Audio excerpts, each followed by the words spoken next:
कमाल इंसानी या मानव जीवन की उच्च शिखा। लेखक परम पूज्य परम संत समर्थ सद्गुरु महात्मा श्री रामचंद्र जी महाराज। प्रिय नाम श्री लालाजी साहब, फतेहगढ़। कमाल इंसानी इसी में है कि फना फिल्ला की शरद में पहुंचकर बका बिल्ला में बाकी रहे। आदमी की जिंदगी का उपदेश ये है कि ईश्वर में लय हो जाए और फिर वहाँ पहुंचकर उस जगह स्थिति कर ले। यही उसका कमाल है और यही आदर्श या आइडियल है। जब रास्ता तय करके सरहद में पहुंचता है तो सालोक्यता और सामीप्यता कहते हैं। यह फनाहियत की सरहद में पहुंचना है। सारूप्यता या सत्य स्वरूप को बका कहते हैं और साजुयता यानी सत्य स्वरूप में मिलाप को बका दर बका या बका बिल बका। इस सब को देखते भालते हुए रास्ते को तय कर जाना सैर कहते हैं। बस सैर अव्वल सैर इल्लाह है और सैर सानी सैर फी अल्लाह है और इंतहाई कमाल पहली सैर में है, दूसरी में नहीं। वस्ल से मुराद यह है कि सिवाय परमात्मा के दूसरी सब चीज़ों से किता तवल्लुक कर लेना है और तमाम मखलूक़ात की तरफ तवज्जो न करना। इबादत में कोशिश करना, बैरंगी महज और इतलाक सिर्फ में फना होना। यह मिलाप और योग है कि पहले सबसे वैराग्य हो जाए और जो कुछ दुनिया में मौजूद है उसकी तरफ से मुंह मोड़ लेना। उपासना में ऐसी और इस हालत पर आ जाना कि जहाँ रंग रूप और नाम न हो और उस जगह लय हो जाना जो सब का आधार है और खुद किसी का आधार न हो बल्कि अपना आप आधार हो। इसका पहला दर्जा बेखुदी है और तमाम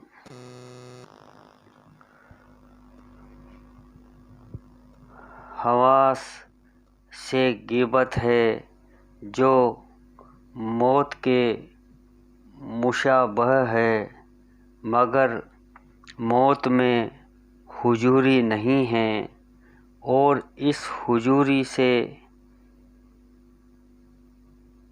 हुजूरी ही हुजूरी है।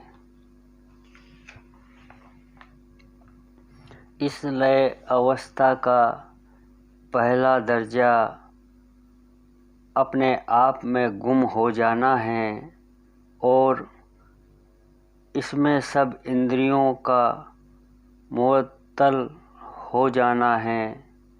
इंद्रियों से इस तरह बेकार हो जाना मौत के मानिंद हो जाता है।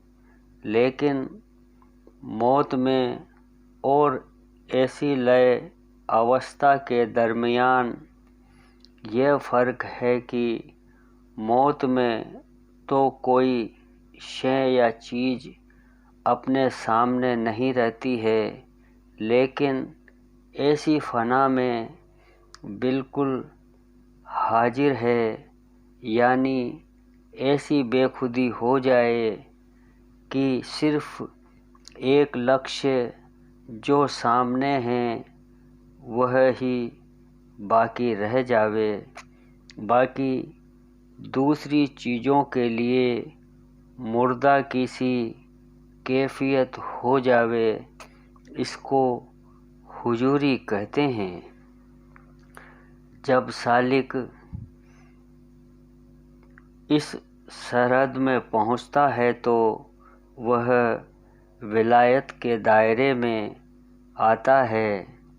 गो उसकी यह हालत एक साहत ही के लिए हो। अगर अभ्यासी और पंथाई को ऐसी हालत होने लग जावे जैसे कि ऊपर बयान की गई है, चाहे वह थोड़े वक्त के लिए हो, तो उसका संबंध विराट देश से हो जाता है, जहाँ की सब तत्वों, सब शक्तियों का भंडार है। ऐसे अभ्यासी और साधु को मुसलमानी तसव्वुफ में वली कहते हैं। अगर यह वली दुरुस्त हालत पर हो जाए तो उसको असहाब तमकीन कहते हैं। और अगर यह हालत कभी जल्द पैदा हो जावे और कभी देर में, और फिर वह उसी बेखुदी और शुक्र में रहे, तो उसको अरबाब तलवीन कहते हैं।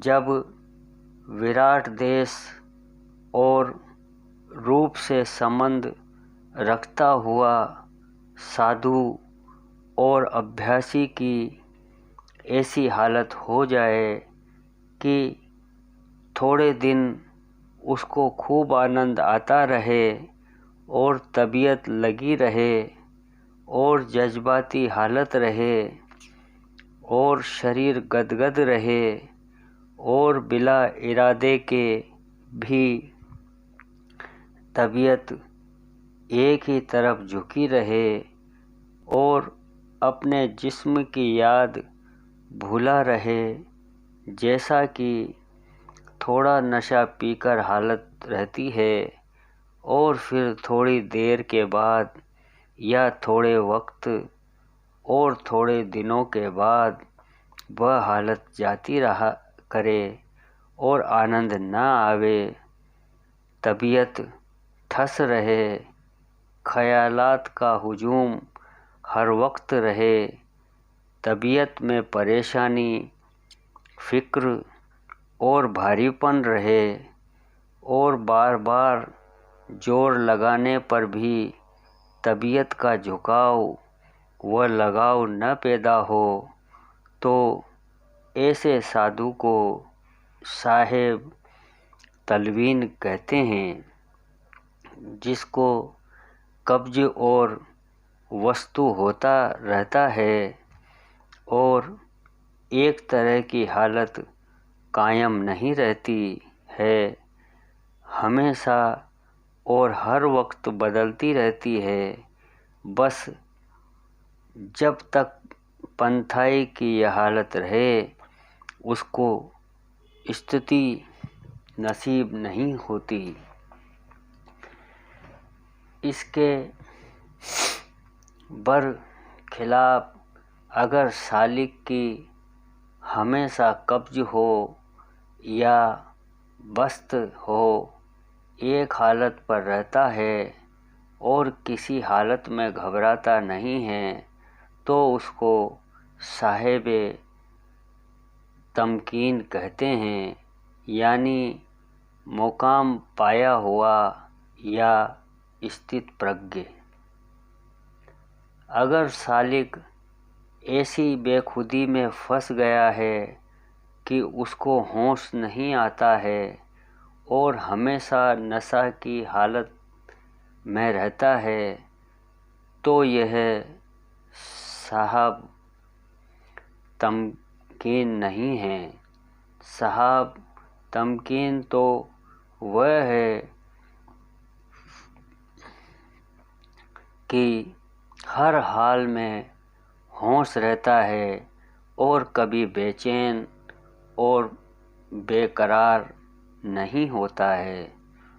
जो साधु प्राणायामी हैं, प्रत्याहारी हैं या धारणा, ध्यान और समाधि वाला है, यदि उसको हालत जज़ब की पैदा नहीं हुई तो वह विलायत की सरहद में नहीं आया है।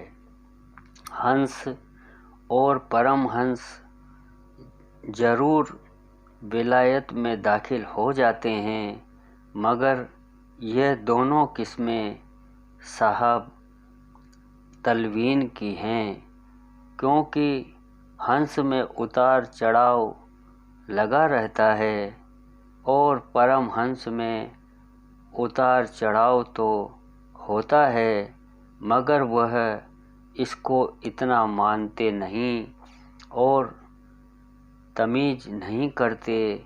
अलबत्ता सतगति की सरहद में दाखिल हो जाते हैं। संत की गति साहब तमकीन की होती है और परमहंस की इससे भी ज़्यादा।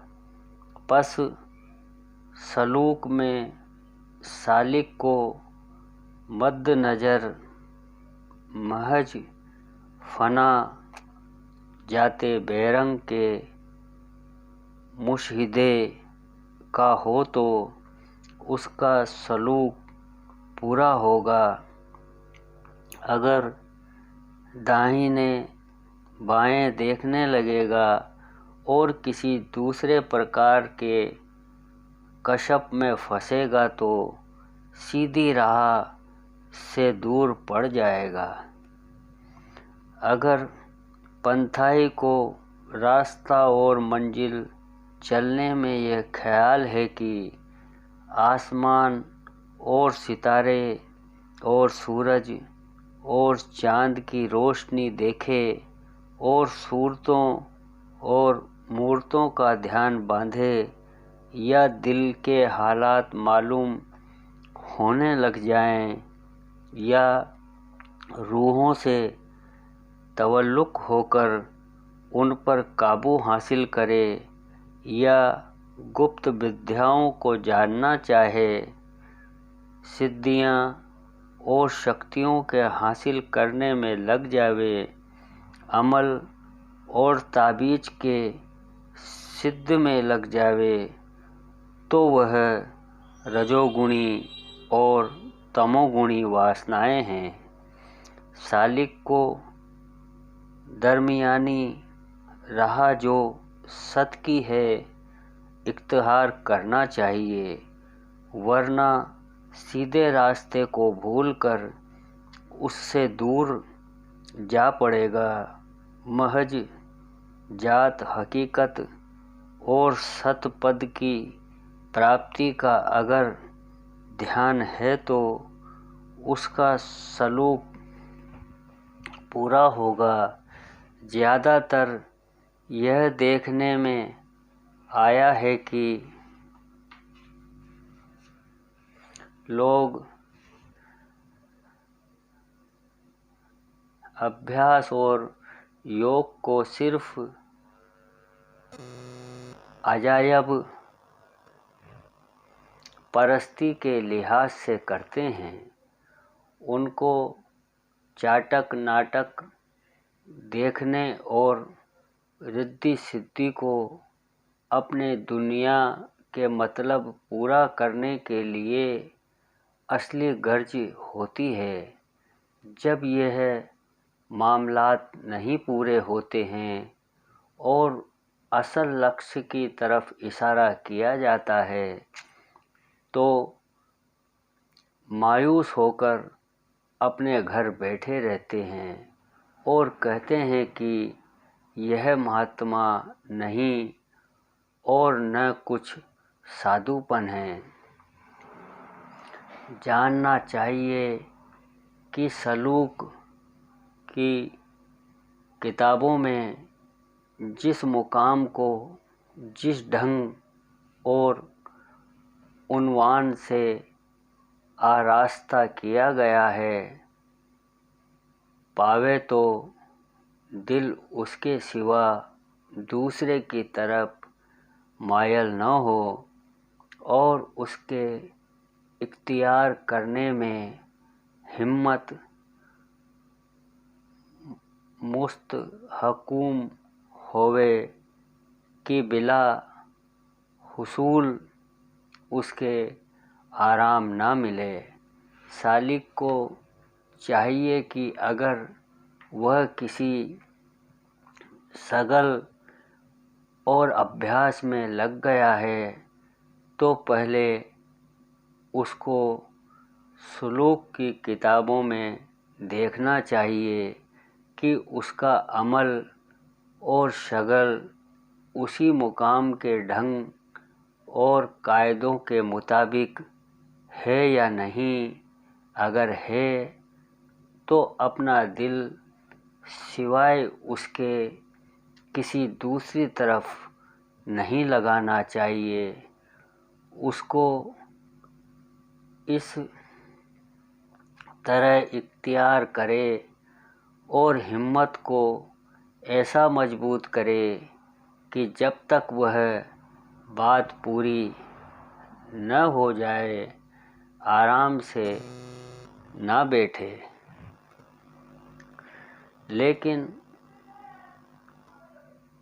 इसकी तलब ऐसी है कि इसके हासिल करने में मौत का सामना है, इसलिए तज वजूब में न पड़े जाएं और मुकदम करने में उसके मुतरिद हो जाएं। लेकिन बाज लोग ऐसे होते हैं कि जो साधक वह इख्तियार करते हैं उसमें ऐसी कठिनाइयाँ देखते हैं जैसे कि मौत की तरह सामने जाते हुए भ्रम और दुविधा में पड़ जाते हैं कि करें या ना करें और फिर सब कामों पर उसी सहगल को तरजीह देते हुए घबराते हैं।